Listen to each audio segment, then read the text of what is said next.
Welcome back into OneSoccer today. Andy, Gareth, and Ollie still with you. IAIN Hume now joining our show for the very first time. Welcome on into OneSoccer today. I want to jump right into it, Ian, because if I allow Gareth to talk, I know he's going to tease you about Liverpool. But you can catch these three gentlemen. They will be part of every Canadian Olympic qualifying game, halftime, post-game. That all begins tomorrow. And Ian, we've been talking about it this week. And both these gentlemen, when they look at the group for Canada, they say Honduras is the team to beat. Do you agree? Or do you think Canada should be ranked a little bit higher there? I think it's a hard one. I agree with the guys to an extent. It's always tough playing against Honduras, especially Olympic teams, because they all tend to play together in club football. It's going to be tough for Canada, but there's no reason why they can't be up there. I think just depends. They're going to be missing the TFC guys, which is a big miss. But I think they go down with the right mindset. No Canadian team should fear any team in Concacaf anymore, and that's the way I look at it now. It is a bizarre year, as we know, with the pandemic and certain things, and obviously, as you mentioned, TFC having their COVID outbreak and just a lot of players being held back. But let's play a little finish my sentence here, right? And Gareth, I do want to start with you. So fill in the blank. Canada's under 23. Yeah, we're going to start with you, Gareth. Fill in the blank. Canada's under 23 makes it through the group stage if they gel quickly. That's something that we heard from Mauro Biello earlier today, as well as Derek Cornelius. With so many different players coming in, players that haven't played for a relatively long period of time, many of them coming in out of season, it's about them hitting the ground running. And one thing that Biello continues to say, he expects them to grow throughout the tournament, there to be gradual improvement. If that's the case, if they're successful with this endeavor, I think they can go far and push some of the top teams at this tournament. All right, Ian, I'm going to come back to you with this one now. Why haven't, or are we going to keep, okay, we're going to keep fill in the blank. Sorry about that. So Ian, fill in the blank for you. Canada's under 23 make it through the group stage if? They win all their games. I think the easiest way is you go out and you beat who's in front of you. No, it's serious. It's going with no fear. And like Gareth said, they gel quickly. I think they've got the talent there. Unfortunately, a lot of the players are out of season, but I think the opportunity is there for them. They're good players, and they're in that squad for a reason. And you got TFC guys who are going to be fighting for their spots once they're back and they're allowed to travel around. So I think the group they've got need to go out and, like Gareth said, gel quickly, but put on performances and do themselves justice. Ollie, you get the final word. Canada makes it through the group stage if? I look back to the 2019 Gold Cup and that Haiti game, and obviously Haiti are an opponent here. And I think they've got to avoid mistakes and they've got to avoid self-sabotage, particularly in the group stage here. I think Canada will be superior technically to a lot of these teams, but athletically it might be a different story because of the kind of senior football opportunities that are there for players in Central American countries. So you've got to avoid mistakes, you've got to take care of the ball. Players like Baldissimo, Cornelius, playing out the back and building from defense are going to be crucial. And we can't get into transitional games and back and forth games. If that starts happening, then I think Canada's going to be in trouble. And not making mistakes is the key to avoiding that. Well, we know a year very well, and that's 1984. We keep talking about it because that's the last time the Canadian men have been to the Olympics. Ian, why do you think that is? I think of late, especially from my era coming into the new era now, I think majority of the time they've been missing their top players.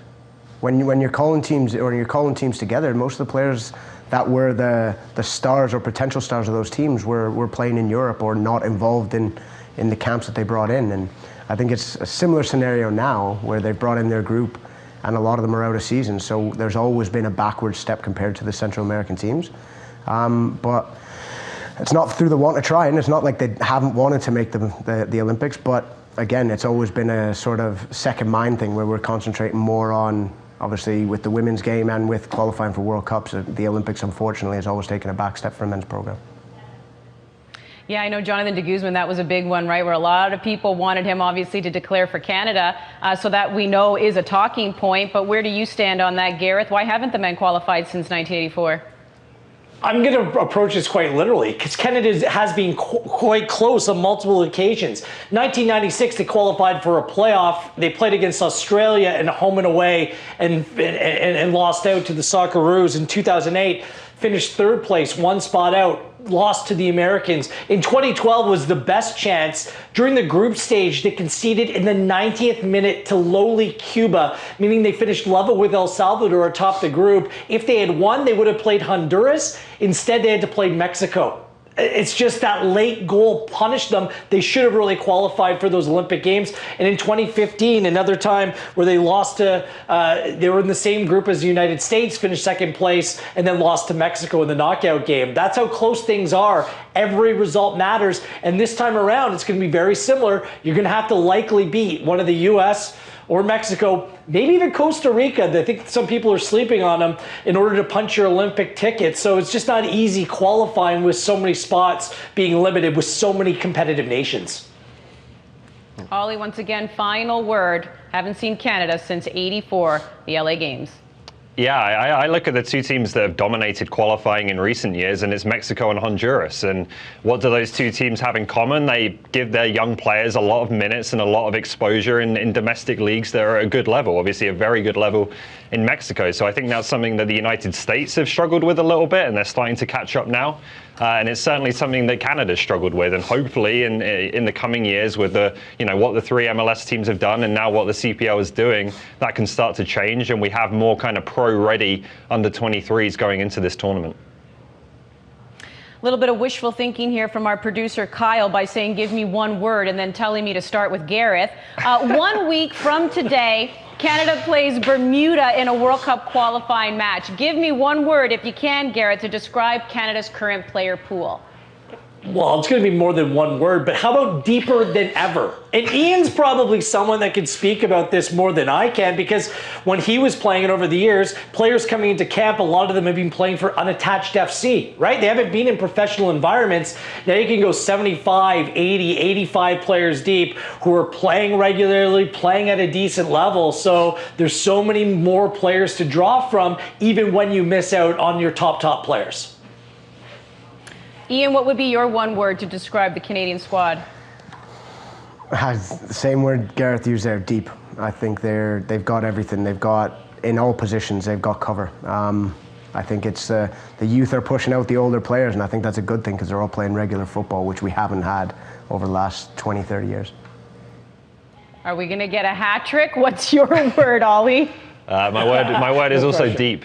No, I am actually going along similar lines. I think it's an expanding pool, right? So I'd say expanding. I think there's more alignment in the program now from the senior team on down to the youth teams. As I just said, I think the MLS teams are making a difference in terms of deepening the pool. I think the CPL teams are starting to do the same thing. Like, we could have Thomas Meyer-Jaguer starting at centre back for the under-23s. We could have Joel Wartzman playing a big role for the senior team potentially in the same position. So even that league in its very early years is starting to make a difference. Gentlemen, looking forward to your coverage tomorrow for the Concacaf Olympic qualifiers with the Canadian men in action against El Salvador. But let's play a little game of prediction. And Ollie, I'll actually start with you on this one. Prediction for this one. Yeah, I have a hard time seeing it being perfect out of the blocks, just given the lack of preparation time here. I think it's going to be challenging, but I will go with a narrow Canada win. I think they're going to squeak it out. I'll say 2-1 to Canada. Buchanan, and then a player I think needs to have a big tournament here, Balou Tabla, on the score sheet. Okay, 2-1 is your scoreline, Canada. Ian, what's yours? I was going to go along the same lines. I think they need to go in there fearless. It's a tough one for them. Everyone knows that. But like Ollie said, it's a big one for Balou. He needs to go and really firm his name into the heads of Canadian fans and as Canadian coaches. But I think a narrow win. I can't see them keeping a clean sheet, so I'll go along the same lines as 2-1, as Ollie said. All right, Gareth, your prediction? I was laughing because I underlined this 4 times when Mauro Biello said it today. It won't be perfect. And Ollie, you said the exact same thing. I think that they will be perfect defensively, though. I think it's going to be cagey, it's going to be tight, and I predict Canada a 1-0 victory.